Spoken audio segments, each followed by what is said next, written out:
السلام علیکم ورحمۃ اللہ وبرکاتہ۔ ناظرین، آج کی ویڈیو میں ہم بات کریں گے بہتان یعنی الزام کے لیے۔ آئیے جانتے ہیں اسلام کی روشنی میں جھوٹ موٹ اپنی طرف سے گڑھ کر کسی پر کوئی الزام یا عیب لگانا، اس کو افترا یعنی تہمت، الزام اور بہتان کہتے ہیں۔ یہ بہت خبیث اور ذلیل عادت ہے اور بہت بڑا گناہ ہے، خاص کر کسی پاک دامن، یہ غور سے سنیے گا، خاص کر کسی پاک دامن مرد یا عورت پر زیناکاری کی تہمت لگانا۔ یہ تو اتنا بڑا گناہ ہے کہ شریعت کے قانون میں اس شخص کو 80 کوڑے مارے جائیں گے۔ اگر شریعت کا قانون اس ملک میں ہے اور وہاں اگر کسی پاک دامن مرد یا عورت پر زنا کا الزام لگایا تو لگانے والے کو 80 کوڑے مارے جائیں گے، اور دوسری سزا یہ ہے کہ عمر بھر کسی معاملے میں اس کی گواہی قبول نہیں کی جائے گی، اور قیامت کے دن یہ شخص دوزخ کے عذاب میں گرفتار ہوگا۔ یعنی 80 کوڑے تو مارے ہی جائیں گے، لیکن اس کی گواہی بھی، کسی بھی معاملے میں گواہی قبول نہیں کی جائے گی شریعت کے حساب سے، اور جہنم میں بھی وہ داخل ہو جائے گا۔ اب ذرا بات کر لیتے ہیں جھوٹ پر۔ یہ وہ گندی، گھنونی اور ذلیل عادت ہے کہ دن و دنیا میں جھوٹے کا کہیں کوئی ٹھکانہ نہیں۔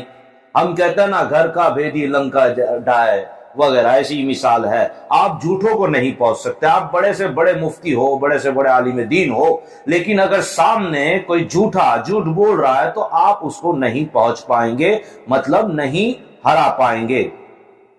جھوٹا آدمی ہر جگہ ذلیل و رسوا ہوتا ہے اور ہر مجلس اور ہر انسان کے سامنے بے وقار اور بے اعتبار ہو جاتا ہے۔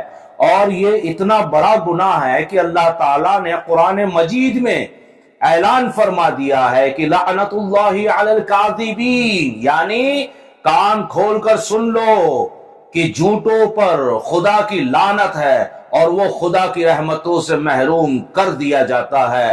قرآن مجید کی بہت سی آیاتوں اور بہت سی حدیثوں میں بھی جھوٹ کی برائیوں کا بیان ہے۔ اس لیے یاد رکھو کہ ہر مسلمان مرد و عورت پر فرض ہے کہ اس لعنتی عادت سے زندگی بھر بچتا رہے۔ ہر مسلمان اور عورت پر یہ فرض قرار دے دیا گیا ہے کہ جھوٹ بولنے سے بچتے رہیں، جھوٹ نہ بولیں۔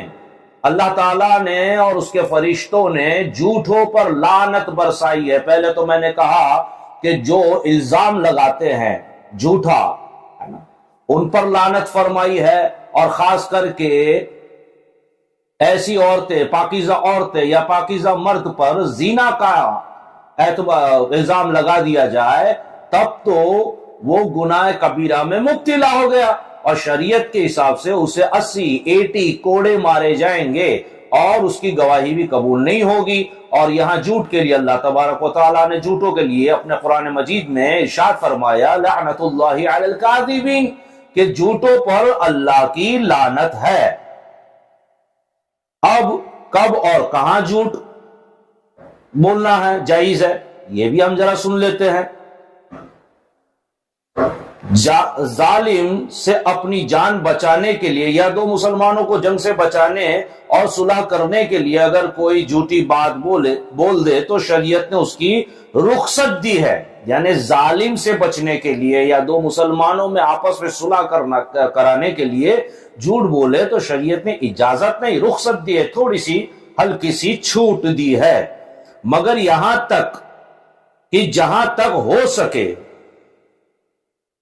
تک بھی ہو سکے اس موقع پر بھی ایسی بات بولے اور ایسے الفاظ منہ سے نکالے کہ کھلا ہوا جھوٹ نہ ہو بلکہ کسی معنی کے لحاظ سے وہ صحیح بھی ہو۔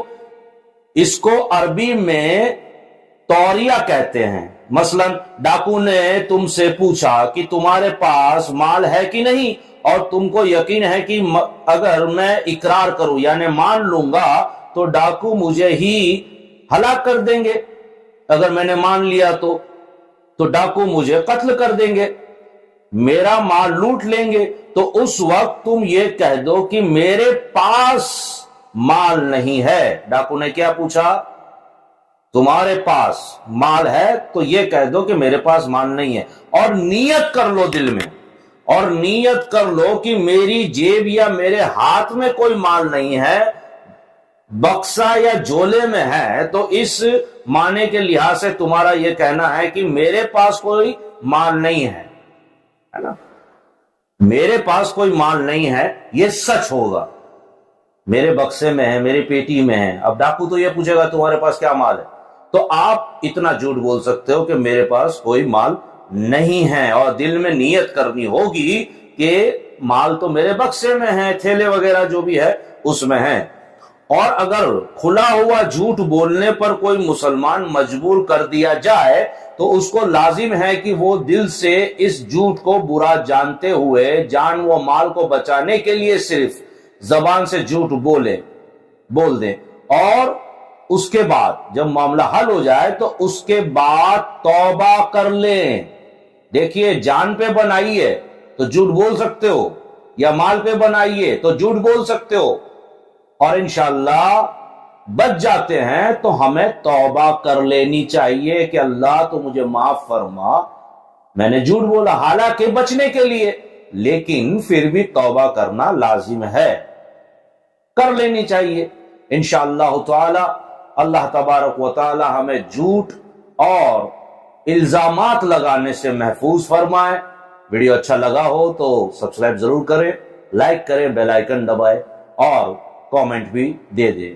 السلام علیکم ورحمۃ اللہ وبرکاتہ۔